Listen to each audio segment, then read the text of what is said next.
Bonjour, je m'appelle Antonia Bakhchevanova, je suis thérapeute spécialisée dans l'accompagnement psychosomatique et dans l'accompagnement aux résolutions de conflits, en particulier dans la sphère familiale. J'ai envie de vous parler et de vous présenter l'approche de la médiation familiale et l'orientation dans laquelle je la pratique. Un exemple très concret, c'est un jeune couple qui me consultent parce que il y a un moment dans leurs échanges où le ton monte et malgré eux et malgré l'amour qu'ils se portent et les projets qu'ils ont en commun, leur communication à un moment donné vire à la dispute. Et ils entrent dans une escalade qu'ils n'arrivent pas à arrêter, ou en tout cas beaucoup trop loin, en s'ayant blessés mutuellement. Donc il était plutôt retiré dans un coin du fauteuil, à distance importante de sa compagne. Il ne regardait pas sa compagne dans les yeux, il regardait dans le vide également quand il me parlait. Et dans tout son langage non verbal transparaissait finalement beaucoup de tristesse. Voilà. Et après 3 mois, leur relation semblait avoir évolué, avait été abordée au cours des entretiens ici sur place, des questions sensibles qui étaient restées en suspens et que chacun avait gardées sans avoir tout à fait digéré et intégré. Et on a eu tous l'impression que certains abcès avaient été percés, et lors du dernier entretien, ce qui était assez frappant, même visuellement, c'est que ils s'asseyaient de façon beaucoup plus proche l'un de l'autre, et que même physiquement, ils étaient beaucoup plus détendus. Ils se regardaient dans les yeux quand ils se parlaient en direct, et plus en passant forcément par mon intermédiaire pour se dire certaines choses. La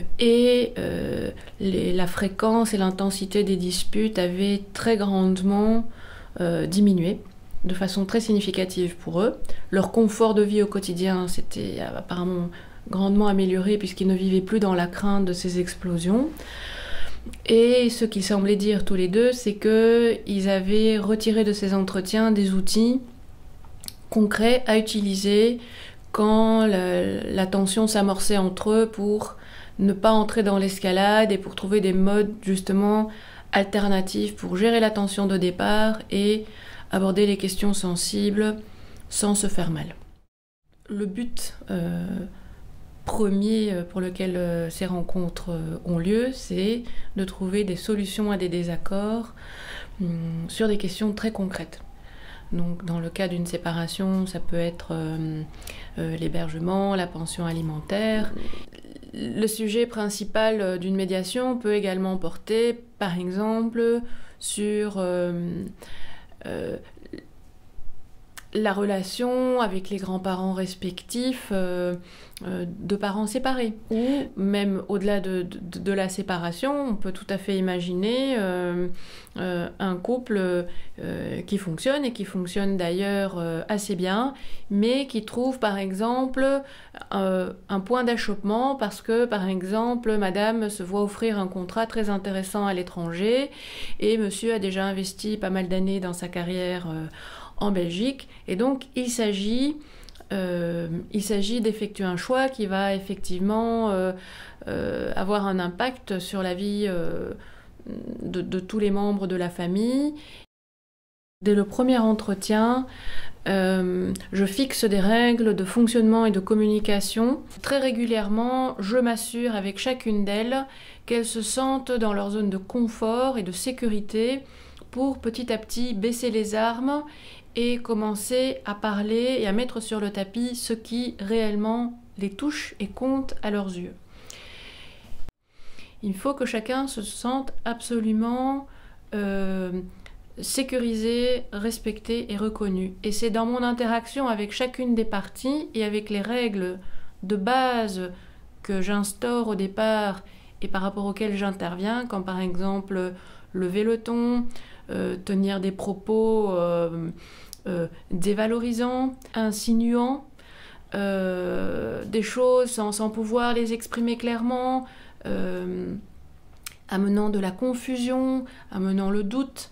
Eh bien, toutes ces choses-là, toutes ces stratégies finalement qui sabotent une communication efficace, elles sont immédiatement repérées, nommées et arrêtées. La médiation n'est pas une thérapie à proprement parler, dans le sens que le point de départ va porter sur des questions concrètes, des points concrets de désaccord dans les échanges, dans le fonctionnement entre deux ou plusieurs personnes. Les personnes arrivent d'une façon ou d'une autre avec un vécu subjectif, personnel d'impuissance, et que cette impuissance, au fur et à mesure des entretiens, va en diminuant. Je me suis formée à la médiation, à l'université, donc à l'université Saint-Louis, en association avec l'UCL. Et je suis actuellement en formation à l'Institut Gregory Bateson, qui est en fait le représentant officiel dans le monde francophone européen de l'école de Palo Alto de Californie. J'ai en face de moi des personnes qui ont vraiment envie de donner j'oserais dire, une énième chance